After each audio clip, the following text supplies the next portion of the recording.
Hello and welcome along to another Tackling Sport episode here. It's Daniel here and Sean, prior engagements on the Thursday night, let's say. I'm delighted to welcome the podcast in to replace him for this busy Premier League weekend. Manchester United fan Tim Stokes. Tim, welcome How's back it to the going? podcast. Good to be back. Doing my Yeah. best Sean impression.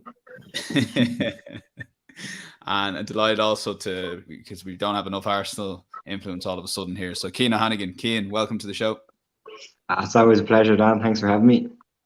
No worries, lads. It's good to have you back. I guess, Tim, we probably could be meeting on better terms given United's recent last couple of games, albeit Ronaldo got Ole out of jail in midweek.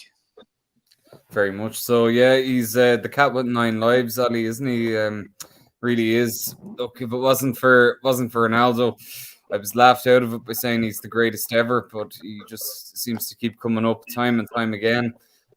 Celebration I pulled off myself down in IDT a few years ago, maybe in lesser circumstances, but no, it's brilliant to have him back. He's given the club a real lift, and he's getting that man out of serious trouble. Yeah, because I've forgotten that you'd actually been on the show before Ronaldo signed for United, saying Ronaldo's better than Messi, and you took a lot of stick for that. I did, yeah, very much so. But I saw your Instagram poll was close enough last night. I think it was about 50-50 when I was voting. So you don't know how it finished up? No, I think it was in around that. But look, I'll get those figures for you to be sure. I wonder what you voted with Rio though. On Rio's thing, are you let's enjoy the two players, or you've obviously nailed your colours to the mast with Ronaldo? I'm enjoying the two players because, like you say, Ronaldo will be 37 in February. And Messi be going 35 now, so it's gotten to the stage now where you have to just appreciate what you have because, like you say, the clock ticks very fast. So in a few years' time, both players won't be playing. So obviously you've got Haaland and Mbappe, but they're just not going to be in near the same league as these two lads. So you have to enjoy it. Yeah, Cian, I didn't think we'd start with Ronaldo versus Messi, but for you, who's I think it's always going to be Messi for me. I think natural ability is just on another level. Obviously, Ronaldo, he's just always turns up in the right place at the right time. It's incredible how he's still doing it, like all these years later. But I enjoyed Messi's goal the other night. Like, I just think, there's very little to split them. As Tim said, there's never going to be any two like them again. Nobody will come close. But while we can just enjoy the two of them, I do like the comparisons. Obviously enjoy the two of them, like, absolutely, but I still think it's fair to compare, like, considering who they both are and position wise and all that. But yeah, I'm a Messi man. Yeah, and then I guess maybe Tim, onto the point of Ole Gunnar Solskjaer, you kind of, not saying you got stick for you're involved in Manchester United fan stories there with ourselves. It was good looking back on old times, but not that you're getting a lot of stick. But I think in the summer, Ole was kind of steadying the ship, and that was before Ronaldo came, possibly just after Varane, but maybe before Sancho came in. So yeah.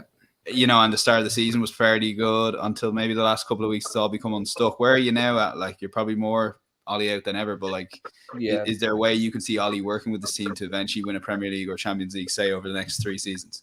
Yeah, well, I think, look, first and foremost, I do like Ole Gunnar Solskjaer as a man, like, for what he's done for the club. But I think every fan likes Ole Gunnar Solskjaer from what he's done as a player and everything. But I just think my opinion, he's just out of his depth. He's you look at what's on the pitch there at the moment.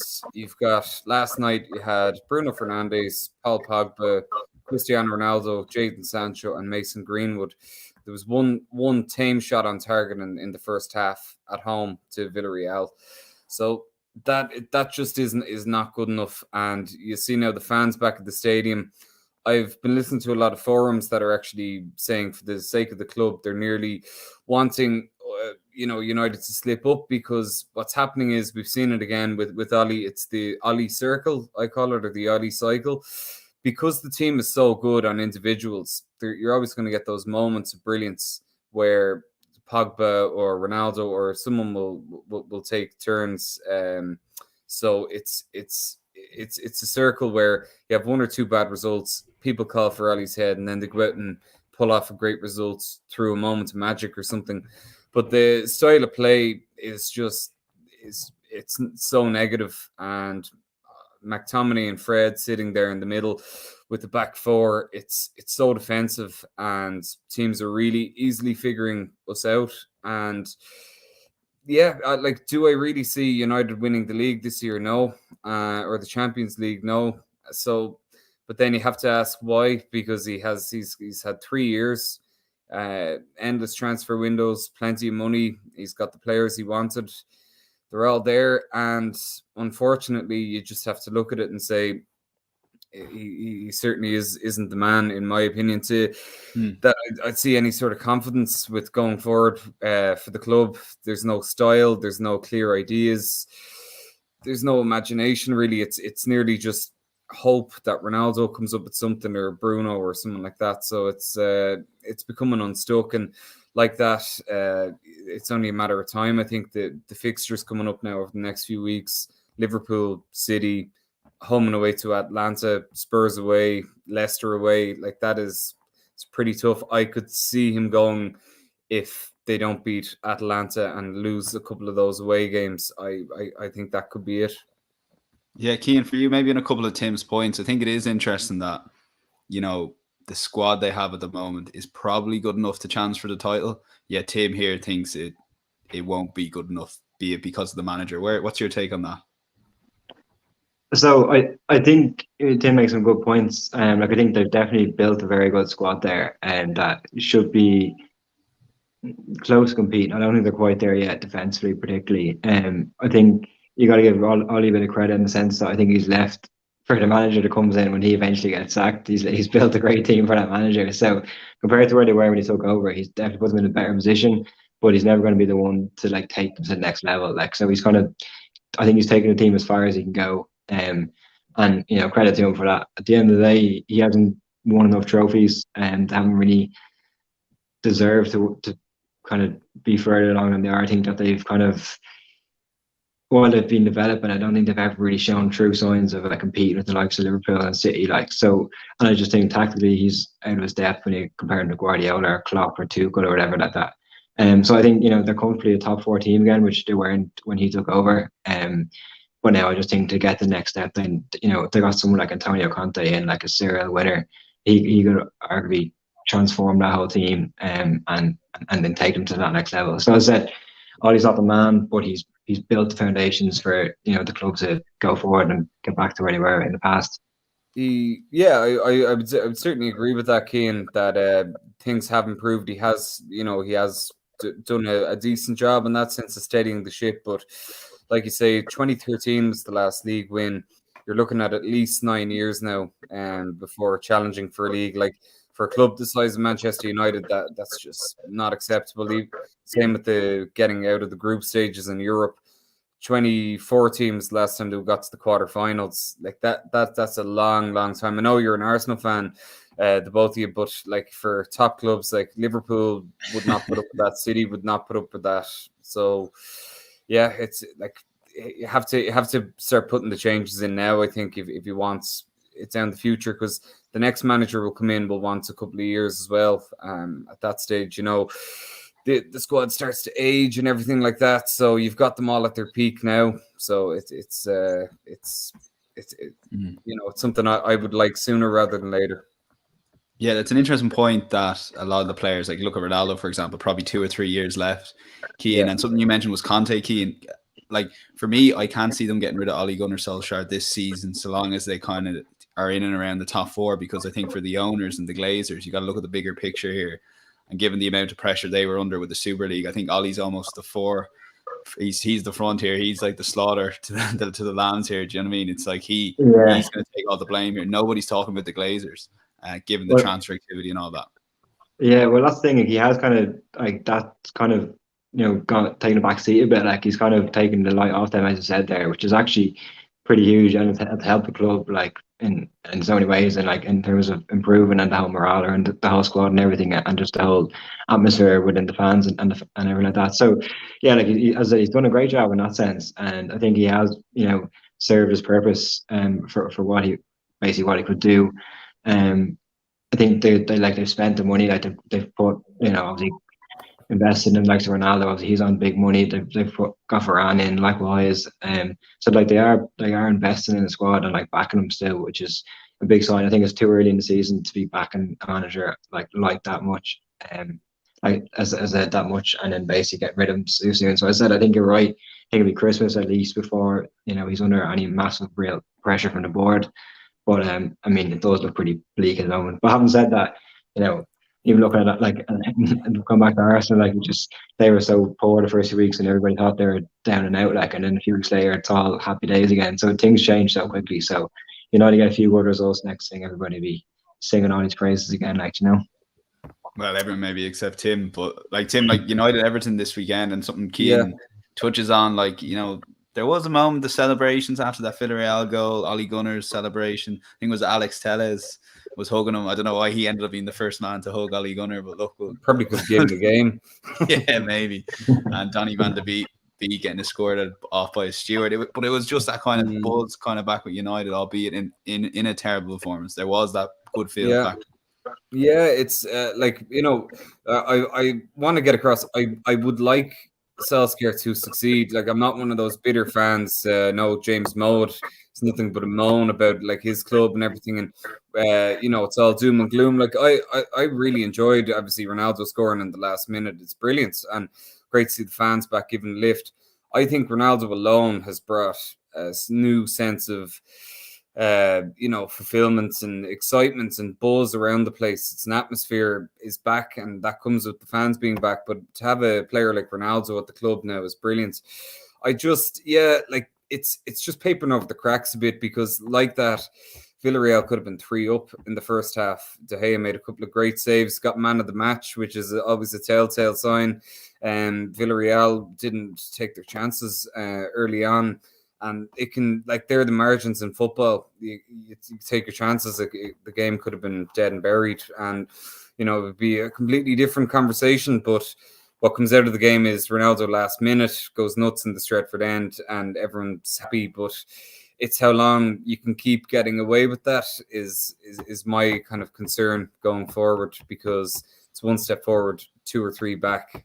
I think the next month is massive for the future, because like that, the season could be gone. A couple of bad performances in the league and Champions League. That's it. Out of the League Cup already. So then what if you look forward to really United? You say United about like getting, how long can they keep going with the late goals and all that? United are masters of that. They've been doing it for years, since going back to Fergie days. So yeah, I wouldn't be too worried about that, Tim. Like, they'll keep going on that. They get them Champions League winners, the refereeing decisions, the penalties, the whole lot. The VAR decisions. Did you see the West Ham game the other week? I'm not having any of that. There has been, before I move on to Liverpool, there has been this ongoing thing with Klopp and Solskjaer. For you, maybe Cian first, where are United finishing this season? 4th. Pretty easy. I think they'll be comfortably behind the top 3, but they'll be comfortably ahead of the following pack. Very good, very good. Tim? Yeah, I'd say 4th as well. Getting a little bit boring, but look, I just can't see them pushing any further, but too good to not finish in the top 4. So you're talking to Arsenal fans who used to finish 4th as a trophy for a long time. Enjoy it, Tim, trust me. Good old days. They didn't have Ronaldo though. Well, that's true. We had Robin van Persie, and then you took him off us, but look, we won't get into that. Captain Nicholas Bentner. But look, something Tim mentioned, Cian, was a bit on the West Ham penalties, and Jurgen Klopp and Solskjaer were battling out a bit. Liverpool now themselves, I tipped them in my Tackling Sport Premier League in 2nd place. I'm almost, if I could have that back now as a bigger shout, I really think there's a title challenge in them, injuries aside, obviously. For you, have you been impressed with Jurgen Klopp and the way he's kind of carried the momentum with the way Liverpool finished the season last and carried it on this season? Yeah, I mean, they definitely started the season obviously really, really well, and kind of are very similar to how they got the season they won the league. They look kind of that similar sort of team. I do feel like there's a bit more kind of like questions about them. They're under a bit more pressure than they were that year. I think that as the season goes on, I think they will struggle a bit, and ultimately I think that will cost them. think they'll be definitely up there and they'll compete, and I think they'll go close. But I just think City and Chelsea have that bit more than Liverpool. Chelsea, I think the two of them have like massive squads. I think bigger squads than Liverpool. And if injuries did kick in, that could play a part. Obviously, having Van Dijk back is massive, and he's slotted back in as if he's never been away. And you can't legislate for something like that. Like, I mean, he's a top player, and he obviously missed him. But no, I think Klopp is getting a bit like, I feel like he's got a bit of a attitude about him that he didn't have a couple of years ago. He's always kind of been a bit smart, but I think he's got a bit like overconfident and feel like his team's always been attacked and all now. And it's just, I think he just needs to focus more on Liverpool compared to a couple of years ago. But like at the end of the day, they still have some world class players. Like Salah just does not stop scoring, which is insane how he's still managing to do. They hit them consistency levels. Would you say that Salah is currently the best player in the world on form right now? Because I saw, was it Andy Townsend came out with that yesterday? I wouldn't say so. Lewandowski is still scoring a lot of goals for Bayern. I think Salah's obviously definitely up there, but I don't think he's. Yeah, I mean, I'd say he's in the top like 3 anyway now. So I think Lewandowski still is the best in terms of how he's currently performing. But Salah's different class as well. Probably best player in the Premier League at the moment anyway. Yeah. Well, yeah, I saw I was picking the fantasy team this week, and it was like something like 74% have Salah in the squad. So I'd imagine he's captain again this week anyway. Yeah, he's expensive as well. So pricey, especially when you're trying to get Ronaldo in there as well. But yeah, weak enough at the back, all right. Yeah. On that Mo Salah point, Tim, for me, I think he's right up there, and if anything, he's as good as ever this season. And for years, you kind of look at Klopp's system going, the way Sadio Mane slotted in there so well, it's almost like not anyone can play there, but you look at Trent and Robertson, and you're like, sure, and the way that he can the system is amazing, is what I'm trying to say. But the midst of all that, Salah is just a top player altogether, isn't he? Oh yeah, no, he's quality, and he's stepped it up again. I think this season he's taken it up another notch. I think Liverpool play great stuff, very good, very exciting to watch. Plenty of goals guaranteed, plenty of attacking play. I know Liverpool fans are loving things at the minute. Yeah, good points on Klopp. Is that maybe a sign he's feeling a little bit of the pressure at this stage? I think he's in his 6th year or something like that at this stage. So maybe he might be getting a little bit more pressure coming on him. Chelsea have been on fire as well up until last week, and City are always going to be there with that squad. But I think, my only concern with Liverpool would be the squad depth, like we saw with Van Dijk. If a big player like that, Robertson, gets injured, it's very hard or Salah even, it's very hard to fill that gap with looking at their squad. I know they're trying to bring the young lads up, but they didn't really spend in the summer. So that would be the only concern I'd have with Liverpool. But starting 11-wise, they're certainly up there. There wouldn't be too much weaknesses going forward. And I think the manager is brilliant. Like I was kind of touching on with Solskjaer, in contrast with Klopp. Clear style of play, who's going to be playing, how they're going to be playing, fast-paced, plenty of goals, very attacking, exciting to watch. Very impressive. I still will go with City for the league, though, this year. It's still going to hold out for them.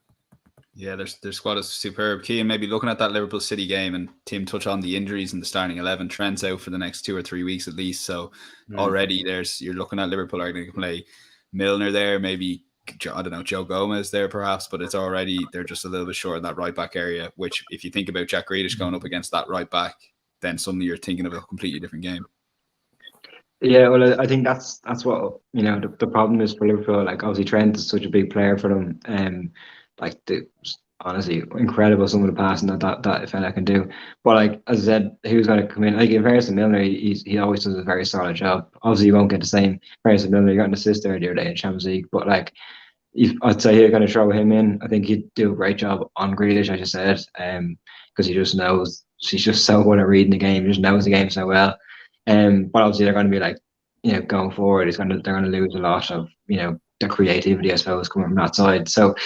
Yeah, I expect Milner to play. I think Liverpool will probably be happy over a draw, to be honest with you, in my opinion. I think it's next to impossible to call this one. I wouldn't. I'd probably be back in the draw. I had to pick something. I couldn't pick either side at the moment. But yeah, I think it'd be a real cagey game. I could see it being very low scoring. Neither team would really want to give much away, and probably are more in fear of losing it as they would be as opposed to winning it. But yeah, it's gonna be fascinating, I think. But Trent definitely a big miss, and I think as Tim points to, like, losing the likes of him or like someone like Salah. Like, I know we say it for every team, they have the big players, but like I think it would hurt Liverpool a lot more than it would hurt the other big Definitely. sides compete. I actually would disagree with Cian on one point. I could see this being a high scoring game in the sense that Liverpool's best form of defense is attack, like that. Alexander Arnold isn't renowned for his defensive skill set, let's say. So nearly they're better off. Like we saw with Brentford last week, they shipped 3 goals there against a newly promoted Brentford. I know they're away from home, so there is a weakness still at the back for Liverpool, I think. So their best form of attack nearly is to go at City, because I think City's weakness is at the back as well. So it depends. I know what Cian's saying, that like a lot of these big Sunday 4:00 games can nearly be overhyped into a stalemate. But I think if there's a goal within the first kind of 20 minutes, half an hour, floodgates could open on this 2-2, 3-3 kind of thing, because like that, you need. Both teams are really going to be going at it if they go 1 goal behind. So, and like I say, there's a bit of vulnerability at the back for both. I'd probably go with the City win, 2-3-1. That'd be my guess. Yeah, Sorry, man. Go on, Dan. No, go on, you far away. Yeah, I was gonna say, I take your point. I suppose in my head, I just think with Trent out, that they're kind of obviously losing a bit of flair, and if they have got some Milner in there, he's a bit more defensive minded. So I suppose that was my thinking, especially after seeing City and Chelsea last week, which ended up being 1-0 to City, like obviously quite low scoring game as well. So but yeah, instead I'm looking forward to it. It'll be a fascinating encounter, and Tim, you may well be right. It could be one of them where if a goal goes in, next thing the floodgates open and you're watching an absolute thriller then, Yeah, especially with, like you were talking about Liverpool up front, like City also have, they've Mahrez, who's been quiet enough so far. Sterling, Jesus looks like he's in good form. Grealish, Foden, Bernardo, like, there's De Bruyne is coming back. It's certainly not short going forward. Yeah, Tim, you're definitely the company man in terms of selling the game, as opposed to maybe Cian, who's the realist there in the top right. That's it. I had a take on Chelsea at the start of the year, and I kind of kept it up that they're probably going to be short of the title. And Jesus, going into the City game, I was like, the fixtures Chelsea have had. I might go to you for this game. The fixtures Chelsea have had, and they've come through them. I'm way off here, but I did think there were signs against Zenit and Aston Villa, despite those wins, that they weren't really creating much. And the first half against Spurs wasn't great, albeit they changed in the second half. But we saw Spurs against Arsenal not actually amazing. Let's leave it at that. So, but for Chelsea in midweek to lose to Juventus after losing to Manchester City up against 2 quality sides, I know Juventus are struggling domestically, but still have a good team on paper. They just seemed very limited, Cian, against City, and I would be worried that ultimately when it comes down to it, like I think they'll beat Southampton this weekend, for example, but when it comes down to it, they probably lack the goals against the big teams to maybe kick on and win a Premier League, as opposed to maybe they might compete for a Champions League this season again. Yeah, I mean, it's an interesting one. I saw actually just earlier on someone said something about on some social media about Tuchel basically hasn't improved one offensive player for Chelsea since he's arrived, and that they've all like regressed really, which was an interesting take. But I mean, I've kind of backed Chelsea from the start of the season, and I fancied them, like, even nearly before they got Lukaku, I thought they were like going to be really right up there. And I still probably would, if I was backing the team to win the league, I'd still probably go for Chelsea. It's bizarre. Their lack of wingers is like strange for like such a big club. Like they have like Hudson-Odoi there. Can't really think of many like out and out wingers that they actually have. Like, but I think that they're like strength and depth in terms of where they play. Like they have strength and depth everywhere. Like obviously they have like they're such a solid midfield base there. Defensively, I think across the back line they've got cover everywhere. So I was mentioning about the wingers, but it's not really part of the game. And then obviously up top, like Lukaku, if he got injured, they'd obviously be in trouble. Obviously Werner hasn't quite still hit the ground running yet. But I think like they're so defensive in the big games. I think it's just the way Tuchel sets them up or whatever. But if it comes down to it, like I think he knows how to win games, and like I think he's so. I think, win the Champions League when it came down to, like, look at where they were when he took over compared to where they are now, like how far he's taken them. I think a lot of that is down to the way he set them up to play and the way he's managed a lot of the big games. Yeah, fair enough, they lost to City there last week. But when they went 10 men down to 10 men against Liverpool, I thought they were incredible. Like, honestly, the way they played in that game was as good as I've seen, like 10 men play in a big game like that. So I think he just has I just really think he's a top class manager, and I think he's going to be the difference between them winning the league or not winning the league. So I think while he's there, I'd be backing them. Yeah, Tim, an interesting thing I heard from Damien Delaney, and he was talking about the Irish team here and a back five system, and he was very against a back five system because if you don't surprise teams with a back five system over a long period of time, you'll get figured out now. And he said if you look at the majority of successful teams, they haven't had a back five. And he obviously mentioned Antonio Conte's Chelsea team, this Tuchel Chelsea team as well. I don't know if I necessarily agree 100% with him, but the point is, does this back five system eventually get found out, or do teams figure a way at trying to just nullify them, where Chelsea are unbelievable defensively, but maybe going forward they can't get the goals in? Again, this is going into later in the season when it really matters. Yeah, so I think like Tuchel's Chelsea team, it's a real stereotypical German setup in the sense, nice and safe, conservative, know what you're going to get, very well organized, well drilled, and consistent. So he has done a great job. Are they the best watch on the eye? Maybe not, but I think that back five, like we're kind of touching on, it can work. Really need the players for it to work. And like Cian said, Chelsea don't have many out-and-out wingers. The ones they have, like Hudson-Odoi's, not really been getting a look in, so it's clearly not the system that Tuchel's looking to play. I was surprised, like, I don't know what's going on with Ben Chilwell there, for example. Like, big money signing last summer, and there was, Alonso was looked for all the world, like he was going to move on. Hasn't been the case, and he's featured heavily. I think the likes of Azpilicueta being kind of shoehorned into that wing back system, that's when things can start to get messy, I think, because he's a great defender, really, really steady defender, but has he now got the legs to be up and down at wing back for 90 minutes? Very tough ask, especially up against someone like a Salah or, Mahrez. So it's a difficult one. I think you really need the players. Again, Reece James, I would have thought this would have been absolutely made for Reece James or even Chilwell, but it can work. But like I say, if you're playing five at the back and they had Jorginho, Kovacic, and who else had they got in the middle there? Kante. Like you're really relying on the wing backs for your creativity, essentially into Lukaku for crosses. So yeah, it can work, and it has worked, but I do think teams will figure them out, like we have seen with most systems, and that's how football has advanced so much over the years, because people find a way of kind of breaking other teams down. So long term, I'm not sure. Yeah, I would still have as like, again, I think they'll be third behind Liverpool, City. And on the chat, on Marcus Alonso, he's like one of the worst fullbacks in the world, but he's probably one of the best wingbacks in the world. And it is what it is, Tim. And Ben Chilwell, I think he took to heart not playing minutes in the Euros. Tuchel has said recently, so I think he's biding his time. He did come on at half time for Alonso in the Champions League, so I wonder, is there potential on Saturday or Sunday, whatever it is, for maybe Ben Chilwell? Because like you said, such an expensive signing. But then again, so was Timo. Yeah. It's an interesting one, and I suppose Havertz as well. Like he looked brilliant at the end of last season, obviously the Champions League final and everything. So like that, like when you've got a big squad like Chelsea, it's hard to keep everyone happy. But like that, you've seen Hudson-Odoi trying to play right wing back, and this is where it can break down. Is like, he's brilliant going forward. Defensively, certainly isn't strong. So you need the right players. You need them to stay fit. Like you say with Alonso, once he goes back to a normal left back, he's just not a good player. Yeah, Cian, maybe final thoughts on Chelsea before maybe we go on to an Arsenal or something.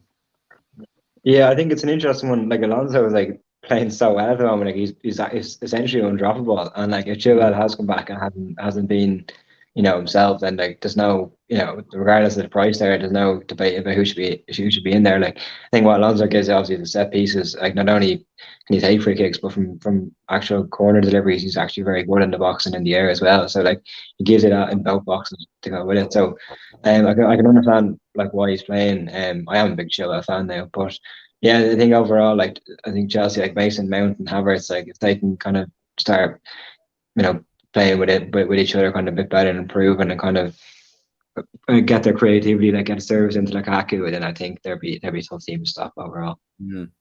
Yeah, definitely. Maybe we'll touch on Arsenal, Cian. The good times are back. We beat the Spurs, we beat the Spuds three in a row in the Premier League. It can't go wrong. Kind of top four beckons. Yeah, it's mad. Like honestly, how quickly things can change. Like we were bottom of the league a couple of weeks ago, and Spurs were top, and now now we're ahead of them at 3 games later. Like so, it is mental that like we were essentially down and out, and now everybody's like talking about Arsenal, like this like the tables are turning. Like this is Arteta's plan is working. I've always been a big believer myself in that plan for a long time now, and I just really hope that this actually is a turning point, and that the trust that we've had in the process is actually starting to pay off. But honestly, like the way we played against Buds in that first half, and particularly it was as good as we've been under Arteta. It was honestly in such a big game, and I know I suppose we were absolutely dreadful, like, but it was still like we can only play who we're up against, and we played like a team that was so high in confidence. Defensively looked very good. They got that late goal. We probably gave away a few chances in the second half that were a bit disappointed. Just I think we kind of took our foot off the gas a bit. But yeah, like I mean, it's all about going to Brighton now on Saturday. We're obviously in good form, and it's a tough away game. If they can win that, like I think that'll be including 6 wins in a row, I think, in all competitions. So that's obviously, bearing in mind you've had 2 handy enough Carabao Cup ties in there. But I mean, even 4 league wins in a row is tough going for at the best time. So like that'll be a huge win. Ramsdale looks like a steal at 30 minutes if he keeps going the way he's going. So he's already a fan favourite. Ben White, like he had a tough first game, and then he's come back a lot stronger after having COVID and all that. His passing range is unbelievable. Like from centre half, he's picking players out, and it just takes the pressure off. And I think that's a huge part of what Arteta wants at Arsenal. And then a right back, that Thomas Ayew, the Japanese right back, the way he's just settled into that team, and you see Arsenal the way they play, like he's the perfect right back for them. They let Tierney bomb on the left, and they have him at right back. That he kind of sits a lot deeper, and on the counter attack we're a lot more prepared, I suppose. So I'm a lot more optimistic, I suppose, than I was a couple of weeks ago. But we had like 9 or 10, 11 players missing there a couple of weeks of season. People forget that as well. But yeah, listen, long may it continue. Anyway, we'll see how we go in the next couple of weeks. Yeah. Like my only critique on Arsenal would be Aubameyang's haircut at the moment, following on from Sunday. Like I thought they were brilliant. I think look at Smith Rowe and Saka, 2 young products coming up there. Like there seems to be a lovely shape there on the Arsenal team. I know they're all pretty much young, bar maybe Saka. I'm not sure how old Gabriel is or whatever, and Aubameyang. But I mean, like the team there, like looks really promising. Young, you've got a great system in place, and I think look. Again, I'm sure you know yourself over the years, not to get too carried away, but no, it's you definitely turned a corner, I think, from last season. But Smith Rowe looks some player, I have to say. Yeah, I think Smith Rowe. Like I remember seeing him pre-season. It's probably been nearly 3 years ago now, and I picked him out, and I was like, this fella, like. He was one I've been kind of watching for a while. I'm actually like buzzing to see him. Actually, when you back somebody. Like a young player, and they come through, then you're gonna say like, oh, like that was a good one. Because you pick so many bad ones that don't make it. So when you do get it, my one's Greenwood, but like good God, I've had some shockers as well. Like put back to Chris Eagles, and like, I've actually forgotten Alex Iwobi. I committed to Alex Iwobi for a long time. Oh yeah. Comment from Spurs fan James Moe: these 2 lads carried away? ? Never. Yeah, says himself. Yeah, when he's good at the last name. I'll be going to the Spurs United now on the 30th of this day next month. So very good. yeah, fingers crossed Ronaldo was playing that match. That's the big one. So I'll be in regular contact with Mr. Mo that evening. I'll go into plan. And would you get over anyway? The which now? I know who I'll be sporting that day, Tim. I hope you have a good day. Look, I'm sure we will, but it's a tough time. There's Champions League either side of that, and then City and Liverpool the week before and after. So tough time. There might be a new manager in place. Who knows?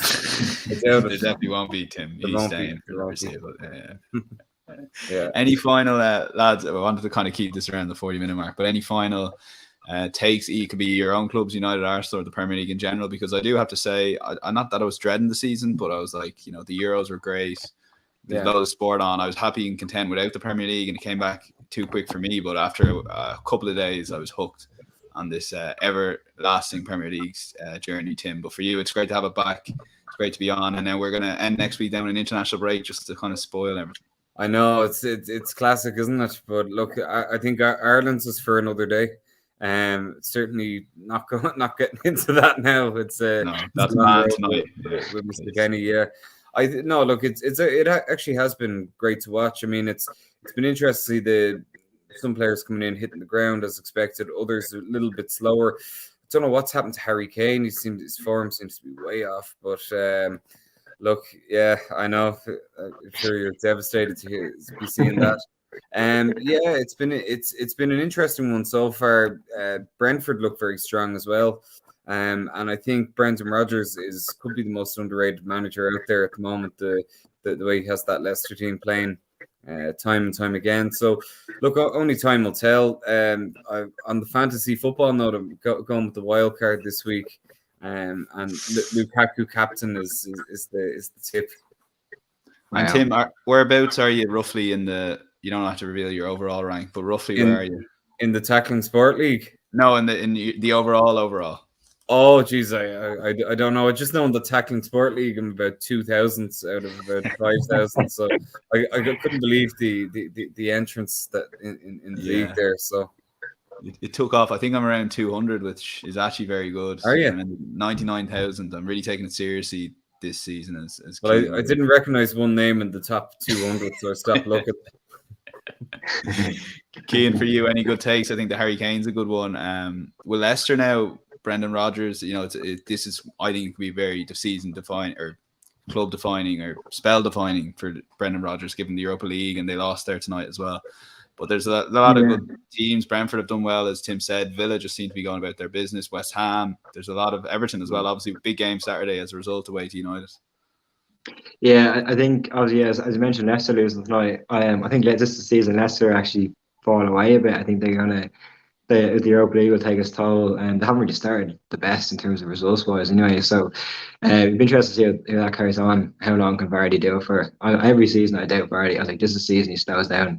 Every season he just keeps banging them in. So I mean, doing my annual Vardy questioning, and I'll be probably put down about that anyway. But yeah, look, Brentford, I'm looking forward to watching. I was going to give them a shout out. I think they're going to be one of them teams you go into the game, you're probably going to be entertained, not by the way they play, but just in terms of the way they approach the game. There's pretty goals galore. They score goals, they concede goals. Obviously, Ivan Toney up front looks like an absolute baller.